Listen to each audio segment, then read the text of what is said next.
Hello everyone. इस video में हम एरर के 10 क्वेश्चन को सॉल्व करेंगे और ये इस सीरीज़ का डे 1 है। इसी तरीके से आपको रेगुलर बेसिस पर वीडियो मिलती रहेगी। ये सीरीज़ है आपकी, डेली 10 क्वेश्चन मिलेंगे आपको 10 मिनट में, ठीक है। 10 मिनट में 10 क्वेश्चंस मैं आपको सॉल्व कराऊंगा और ये आपके आने वाले सभी एग्ज़ाम्स के लिए इम्पोर्टेंट है। देखिए, मैं स्टार्टिंग में आपको चैप्टर वाइज क्वेश्चन कराऊंगा, जैसे कि इस वीडियो में मैंने टेंस के क्वेश्चन जो है लिए हैं, ठीक है। तो आपको टेंस पर फोकस करना है इस वीडियो में जितने भी क्वेश्चंस है। जब बाद में आपके सारे चैप्टर्स कंप्लीट हो जाएंगे तब मैं आपको मिक्स क्वेश्चन की प्रैक्टिस भी कराऊंगा, तो आप इस तरीके से अच्छा स्कोर कर सकते हो अपने ग्रामर के सेक्शन में, ठीक है ना। तो इसमें मैं ज़्यादा टाइम वेस्ट नहीं करूंगा, अपने क्वेश्चंस पर आते हैं सीधे। देखिए, आगे बढ़ने से पहले आपको अगर ये सीरीज़ पसंद आती है, ये वीडियो अच्छी लगती है, तो आपको लाइक करना है, साथ में कमेंट करके बताना है कि आपको ये वीडियो कैसी लगी।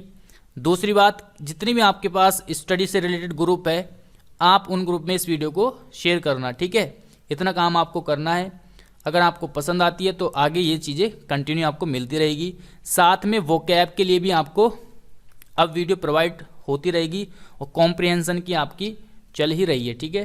तो अब धीरे धीरे करके आपको रेगुलर वीडियोस मिलती रहेगी। तो चलिए अब आते हैं सीधे क्वेश्चंस की ओर।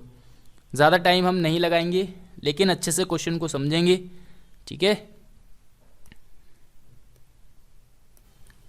चलिए पहला क्वेश्चन देखते हैं। पहला क्वेश्चन लिखा हुआ है, Kalidas was the Shakespeare of India, यानी कालिदास इंडिया के शेक्सपियर हैं। तो ये बात हम प्रेजेंट इंडेफिनिट में दर्शाएंगे, लिखेंगे। इसको पास्ट में नहीं लिख सकते हैं, क्योंकि ये एक यूनिवर्सल ट्रुथ के तरह आप मान सकते हैं कि उनको अभी भी इंडिया का शेक्सपियर माना जाता है, ठीक है। तो यहाँ पर आएगा वॉज की जगह इज। तो ये इजी क्वेश्चन था। आगे बढ़ते हैं। She is weeping for 2 hours, यानी वह 2 घंटे से रो रही है। ये क्वेश्चन यहाँ पर पूछा गया है। देखिए, किसी भी क्वेश्चन में अगर आपको सीन्स या 4 प्लस टाइम मिले, जैसे यहाँ पर 4 या इसकी जगह सीन्स होता और प्लस टाइम होता, ठीक है। जैसे यहाँ पर 2 आवर लिखा हुआ है, तो ये सेंटेंस हमेशा परफेक्ट कंटिन्यूअस में बनेगा, ठीक है। किस में बनेगा? परफेक्ट कंटिन्यूअस में। तो यहाँ पर आएगा आपका इज नहीं आएगा, यहाँ पर आएगा शी हैज़ बीन। सी के अकॉर्डिंग क्या आएगा? हैज़, और साथ में आएगा बीन, यानी she has been weeping for 2 hours. तो यहाँ पर 4 प्लस समय दिया हुआ है, इसलिए ये सेंटेंस प्रेजेंट परफेक्ट कंटिन्यूअस में बनेगा, ठीक है।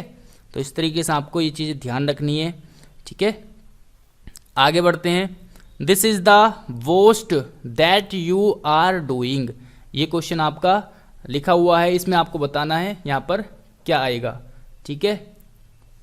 देखिए, यहाँ पर आएगा आपका इस तरीके से, आपको कभी भी स्ट्रक्चर मिले, दिस इज है ना, दिस इज और प्लस सुपरलेटिव डिग्री। बोस्ट क्या है? Superlative degree. तो इस तरीके से आपको स्ट्रक्चर मिले तो अगला जो सेंटेंस होगा ये होगा प्रेजेंट परफेक्ट में। तो यहाँ पर आर डूइंग नहीं होगा, हैव डन, ठीक है। यू के अकॉर्डिंग क्या आएगा? हैव, और हैव के बाद आएगी थर्ड फॉर्म। तो हैव डन यहाँ पर कर दिया जाएगा। इस तरीके से ये क्वेश्चन जो है हमारा करेक्ट हो जाएगा, ठीक है। अगला क्वेश्चन है, Ram has been weeping for his marriage. तो Ram has weeping for his marriage, यानी वो राम अपनी शादी के टाइम से रो रहा है, जब से उसकी शादी हुई तब से रो रहा है, ठीक है। ये क्वेश्चन यहाँ पर लिखा हुआ है, इसमें आपको एरर बताना है। क्या एरर है? देखिए, मैरिज जो है एक पॉइंट ऑफ टाइम है। मैरिज क्या है? एक पॉइंट ऑफ टाइम है। जैसे कि यहाँ पर 2 आवर था, ये ड्यूरेशन था। ड्यूरेशन मतलब 2 घंटे का टाइम। जैसे 1 से यहाँ पर गए 2 पर, तो ये क्या है? 2 घंटे, यहाँ से यहाँ तक जाने में 2 घंटे का टाइम लग रहा है। तो ये पीरियड ऑफ टाइम है। लेकिन हम कहते हैं किसी डेट की बात करते हैं या किसी दिन की बात करते हैं या मंथ के नाम की बात करते हैं, तो वो एक पॉइंट होता है, ठीक है। जैसे मैं कहता हूँ 2 बजे, तो एक पॉइंट है वो, या सोमवार से, तो वो पॉइंट है। तो ये क्या होते हैं? पॉइंट होते हैं। जैसे कि यहाँ पर मैरिज, ये एक पॉइंट है, ठीक है, पॉइंट ऑफ टाइम है मैरिज। तो इसके पहले फॉर नहीं सीन्स का यूज़ करेंगे। किसका? सीन्स का। और अगर ये पीरियड ऑफ टाइम होता जैसे 2 घंटे से, 3 घंटे से, या 4 वीक से, मंथ से, 4 मंथ से, इस तरीके से ये होता है पीरियड ऑफ टाइम, इसके पहले आता है फॉर। तो ये बात आपको याद रखनी है, ठीक है। आगे बढ़ते हैं, अगले क्वेश्चन देखते हैं। नेक्स्ट है unless you will labour hard you will fail. ये कह रहा है कि जब तक तुम कठिन परिश्रम नहीं करोगे तब तक क्या होगे? फेल होगे, ठीक है। अनलेस जो है इसमें निगेटिव वर्ड छिपा हुआ होता है, तो पहली बात तो इसके बाद निगेटिव वर्ड नहीं आएगा, यानी नॉट नहीं आएगा। दूसरी बात, इसके बाद विल का यूज़ हम नहीं करते हैं। किसका यूज़ नहीं करते हैं? विल या शैल का यूज़ नहीं करते हैं, यानी कि ये यहाँ से हट जाएगा और इसका आंसर आ जाएगा, यानी इसको हम यहाँ से रिमूव कर देंगे, ठीक है। विल का प्रयोग यहाँ पर नहीं होगा, फ्यूचर का टेंस का प्रयोग नहीं होगा अनलेस के बाद। अनलेस या इसकी जगह अंटिल होता, इफ़, है ना, इस तरीके के जो वर्ड होते हैं उनके साथ फ्यूचर टेंस का यूज़ नहीं करते हैं। तो ये आंसर हो जाएगा हमारा, विल को हटा देंगे यहाँ से। अगला है it is the first time when I meet him. यह फर्स्ट टाइम है, it is the first time when I meet him. फिर से यहाँ पर it is the first time, यहाँ पर फिर से वही बात आ गई, इसके साथ हम यूज़ करेंगे किसका? परफेक्ट का। तो आई की जगह होगा यहाँ पर आई हैव मेट, ठीक है। यहाँ पर क्या हो जाएगा?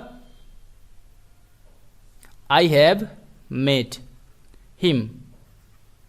तो इस तरीके से हमारा सेंटेंस सही हो जाएगा ये। चलिए आगे बढ़ते हैं। The police had come after the thief had gone away. यानी ये कहना चाह रहा है कि चोर के जाने के बाद पुलिस आ चुकी थी।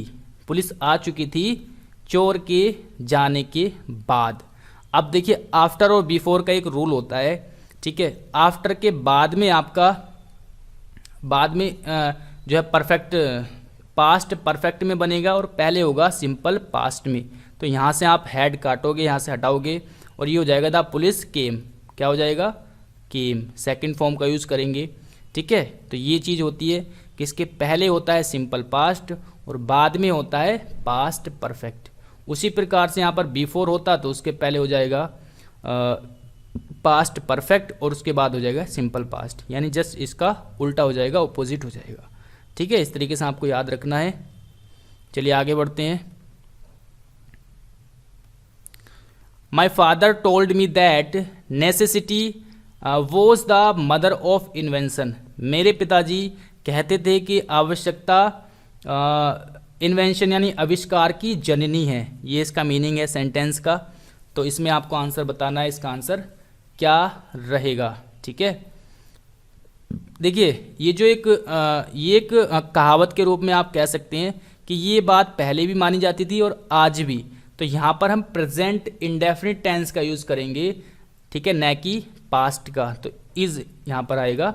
उसके फादर पहले कहते थे, भले ही उसके फादर पहले कहते हो, लेकिन ये बात आज भी सत्य है, ठीक है। ये बात आज भी क्या है? सत्य है, यूनिवर्सल ट्रूथ है। और यूनिवर्सल ट्रूथ को हम लिखते हैं किसमें? प्रेजेंट में, सिंपल प्रेजेंट में, ठीक है। इस तरीके से आंसर हो जाएगा हमारा ये। चलिए आगे बढ़ते हैं। नेक्स्ट है whenever she is writing a letter she commits so many mistakes. देखिए जब कभी वह लेटर लिखती है तो बहुत सारी मिस्टेक्स करती है। तो यहाँ पर क्या आएगा? कंटिन्यूस में नहीं बनेगा, सिंपल में आएगा, ठीक है। सिंपल प्रेजेंट टेंस का हम यूज़ करेंगे यहाँ पर। तो ये हो जाएगा शी राइट्स। क्या हो जाएगा? सी राइट्स, ठीक है। सी के अकॉर्डिंग सिंगुलर फॉर्म का यूज़ हम करेंगे, वर्ब की फर्स्ट मतलब सिंगुलर वर्ब का यहाँ पर यूज़ होगा। अगला क्वेश्चन है I had reached there before he had went out, ठीक है। बिफोर का यूज किया हुआ है, जैसा अभी मैंने बताया था कि बिफोर के पहले पास्ट परफेक्ट का यूज़ करते हैं और बिफोर के बाद सिंपल पास्ट का। तो यहाँ पर हैड हटा देंगे, ये हो जाएगा ही वेंट आउट, ठीक है। तो ये सेंटेंस हमारा सही हो जाएगा। देखिए बिफोर और आफ्टर में अगर आपको कन्फ्यूजन हो तो आपको एक चीज़ याद रखनी है, एक ट्रिक आपको याद रखनी है कि बिफोर के पहले, बिफोर मतलब होता है पहले और आफ्टर मतलब होता है बाद में, तो बिफोर के पहले हैड का यूज़ करेंगे क्योंकि इसका मतलब पहले होता है, और आफ्टर का मतलब होता है बाद में, तो इसके बाद आफ्टर के बाद में हैड का यूज़ करेंगे। और हैड का यूज़ करने का मतलब है, हैड का यूज़ करने का मेरा मतलब ये है कि पास्ट परफेक्ट, क्योंकि पास्ट परफेक्ट में हैड का यूज़ होता है। ये आपको एक तरीके से आपको याद रख सकते हैं इसमें, इसको याद करने में आसानी आपको हो जाएगी इस तरीके से अगर आप याद करोगे तो। चलिए अगला क्वेश्चन है, नेक्स्ट है, she said to Mohan that she has made him previous day. ये क्वेश्चन यहाँ पर पूछा गया है। देखिए बाहर अगर ये सेंटेंस आपका पास्ट से शुरू होता है तो पास्ट ही आएगा अंदर भी, तो ये हो जाएगा हैज़ की जगह हैड, ठीक है, तो ये हमारा आंसर हो जाएगा। अगला क्वेश्चन है, I have been reading in this school since the last week. ये क्वेश्चन यहाँ पर पूछा गया है, इसमें आपको आंसर बताना है, इसका आंसर क्या रहेगा, ठीक है। देखिए लास्ट वीक की बात चल रही है, एक ये पॉइंट ऑफ टाइम नहीं है, ठीक है। इस लास्ट वीक का मतलब हो गया कि एक वीक से वो पढ़ रहा है, पिछले एक हफ्ते से, तो ये पीरियड ऑफ टाइम है, तो यहाँ पर सीन्स नहीं फोर का हम यूज़ करेंगे, ठीक है। तो इस तरीके से आपके आज 12 क्वेश्चन थे, ये 12 क्वेश्चन सोल्व हुए, ठीक है। 2-4 मिनट ऊपर नीचे हो सकती है, उसमें कोई इशू वाली बात नहीं है। और आगे में अभी थोड़े से नॉर्मल क्वेश्चन है ये, उसके बाद में धीरे धीरे आपको अच्छे लेवल के क्वेश्चन भी सोल्व कराऊंगा, ठीक है। मिलते हैं नेक्स्ट वीडियो में, थैंक्स फॉर वॉचिंग।